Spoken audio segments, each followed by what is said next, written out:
Your thoughts po on Ramil Madriaga? Well, katulad ng karamihang nagsasalita tungkol sa kanya, sa aking pananaw, he is a polluted source.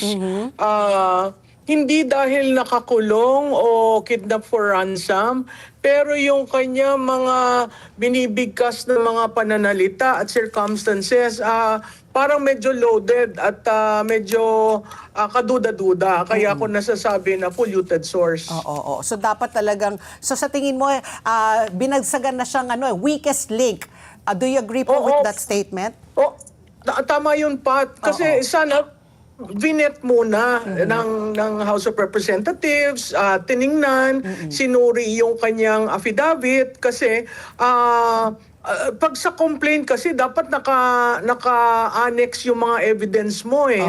Hindi naman pwedeng nagsabit ka ng complaint, walang annexes, so maghahanap ka talaga ng evidence. Yun sa kanya, ang maling nangyari, yung supplemental affidavit, hindi naman yun sinabit formally eh.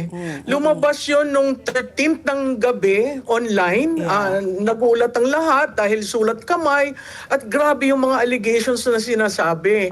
Nagulat ako na noong 14th, na nag-convene yung Committee on Justice, bigla na lamang pinasabi sa kanya, ano ito. Hindi man nila tiningnan.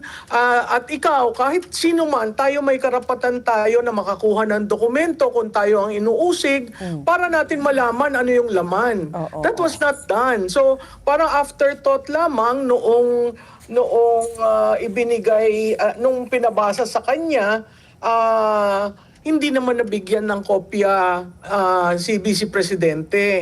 So paano ka magre-react? At saka kung makikita mo yung pagkakasulat, okay naman ang sulat kamay, pero yung guri-guri at hindi mo maintindihan, diba? Parang gumawa ka lamang ng kwento, binura mo. So, doon pa lang sa pag-review ng document, halata mong merong linyang pinapatunguhan.